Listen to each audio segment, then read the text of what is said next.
Jacques Ranson fait de nouveau l'actualité en raison de son procès en appel pour le viol et le meurtre en 1986 d'Isabelle Ménage, 20 ans. L'ancien cariste magasinier de 62 ans avait été condamné en première instance à 30 ans de réclusion criminelle.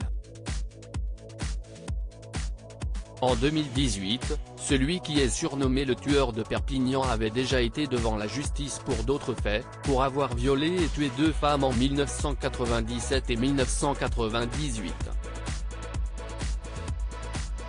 Il lui était aussi reproché d'avoir tenté d'en violer une autre et d'en avoir laissé une 4e pour morte.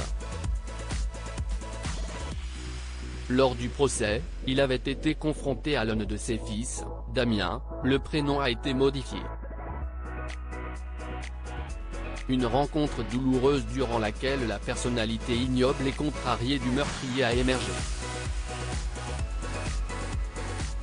Plusieurs personnes ont dû affronter à la barre Jacques Ranson et ses avocats lors de son procès en 2018 pour des faits qui remontent à 20 ans plus tôt. Parmi celles-ci, son fils aîné. Le site Slate avait retracé cet épisode difficile. Grand jeune homme au teint diaphane et les cheveux blonds peroxydés. Il a repris contact avec son père biologique à l'âge de 25 ans par le biais de la compagne de Jacques Ranson, Lolita. Elle m'a demandé si je voulais voir mon père, alors je suis descendu à Perpignan. Je suis resté 15 jours, 3 semaines, avec lui, Lolita et les 2 enfants. Surtout Lolita et les 2 enfants. Un jeune homme qui avait déjà vu son père au parloir, avait confié sa mère à la barre, pas de gaieté de cœur, mais parce qu'elle sentait qu'il en avait besoin. Elle a tenté de l'en dissuader. Le garçon avait besoin de comprendre.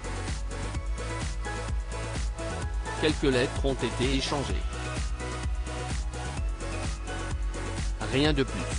Je n'avais pas d'atteinte existentielle, donc il n'y a pas eu de chute, précise le fils de Jacques Ranson qui n'a pas voulu le revoir quand il a été recontacté. Plus grand, c'était trop tard. CIST alors que le président de l'audience pose une question choquante au jeune homme. Dans un premier temps, il lui demande si son père a bien pris le fait qu'il soit homosexuel. Il répond simplement, plutôt bien. Il m'a dit que lui ce n'était pas son truc, et voilà. Puis, le magistrat lui dit, vous saviez, CIST dans le dossier, qu'il avait demandé à Lolita de coucher avec vous pour, disait-il, vous remettre dans le droit chemin ? Devant l'assistance, le fils de Jacques Ranson répond par la négative et précise que sa belle-mère n'a rien tenté du tout. Quand il fait part de son sentiment en voyant le tueur à la télévision, il explique, la voix sanglotante, avoir de la peine pour les personnes qui ont subi ça et de l'incompréhension pour tout le reste. Entendre l'accusé clamer j'ai tout loupé, j'ai loupé. Concernant sa relation avec son fils lui est insupportable. Est-ce que je suis obligé d'écouter la suite ? Est-ce que je suis obligé d'entendre la totale ? Déclare-t-il. Il a désormais changé de nom, sa mère ayant saisi le juge aux affaires familiales après ce procès afin qu'il puisse se débarrasser de ce patronyme si lourd à porter. Il ne peut y avoir qu'un seul Ranson, et CIST une personne ignoble, explique la mère de Damien qui a été compagne durant 5 ans de ce meurtrier.